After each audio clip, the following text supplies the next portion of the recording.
अस्सलाम वालेकुम स्टूडेंट। आज हमारी फार्माकोलॉजी की क्लास है और आज हम पढ़ेंगे action of sympathetic and parasympathetic nervous system on effector organs, जिसमें से हमारे पास पहला ऑर्गन जो है वो है आई।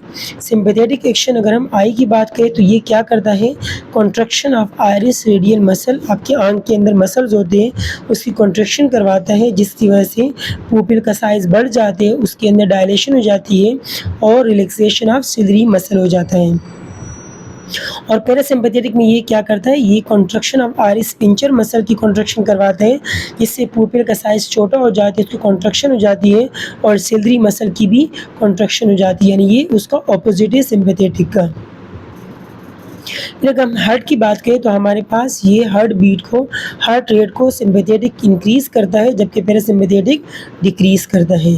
और कॉन्ट्रैक्टिबिलिटी की अगर हम बात करें तो वो सिम्पैथेटिक में इंक्रीज़ होगा, जबकि पैरासिम्पैथेटिक में डिक्रीज़ होगा।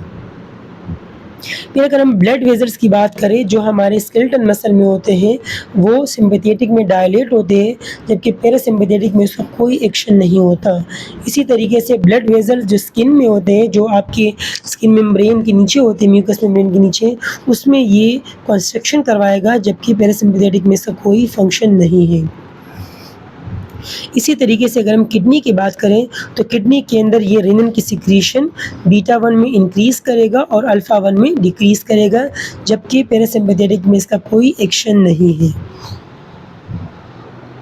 फिर अगर हम ट्रेकिया की बात करें और ब्रोंक्यूल्स की बात करें तो हमारे पास सिम्पैथेटिक में ट्रेकिया और ब्रोंक्यूल्स जो आपके फेफड़ों के अंदर नालियाँ होती है छोटी-छोटी सी, उनके अंदर डायलेशन करवाएगा, उनको खोल देगा, जबकि पैरासिम्पैथेटिक में उनकी कंस्ट्रक्शन करवाएगा और सिक्रीशन बढ़ाएगा। फिर अगर हम गैस्ट्रोइंटेस्टाइनल की बात करें यानी मैदे की बात करें तो हमारे पास सिम्पैथेटिक के अंदर contraction of sphincter muscle decrease in muscle motility and tool, जिसमें वो स्पिंचर मसल की कॉन्ट्रैक्शन करेगा और कॉन्ट्रैक्शन की वजह से मसल की मोटिलिटी कम हो जाएगी, जबकि पैरासिम्पैथेटिक में मसल की मोटिलिटी बढ़ जाएगी। उसके बाद हमारे पास जेंटल में आते हैं, जहाँ मेल और फीमेल का अलग-अलग लिखा हुआ है।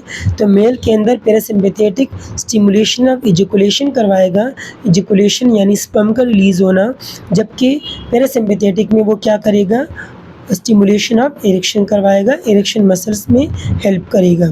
इसी तरीके से फीमेल के अंदर वो यूट्रस की रिलैक्सेशन करवाएगा, जबकि फीमेल के अंदर पैरासिम्पैथेटिक का कोई फंक्शन नहीं होता जेनिटल में।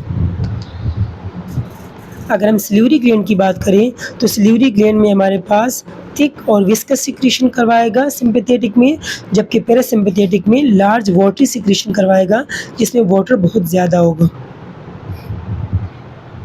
फिर अगर हम सिम्पैथेटिक एक्शन की बात करें एड्रिनल मेडुला के ऊपर, तो एड्रिनल मेडुला के अंदर वो एपिनेफ्रिन और नॉरएपिनेफ्रिन की सिक्रीशन करवाएगा, जिसको हम इमरजेंसी हार्मोन कहते हैं, जो आपको गुस्से के लिए आपके हार्ट बीट को बढ़ाता है, ये वो हार्मोन है, तो ये उसकी सिक्रीशन करवाएगा, जबकि पैरासिम्पैथेटिक में इसका कोई एक्शन नहीं है।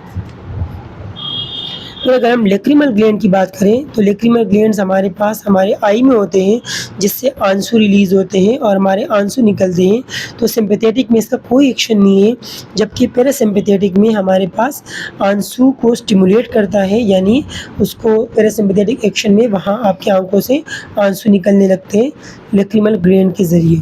तो ये हमारा आज का टॉपिक था। इससे रिलेटेड आपको जो भी क्वेश्चन पूछने हो तो आप लोग पूछ सकते हो। ओके स्टूडेंट, अल्लाह हाफ़िज़।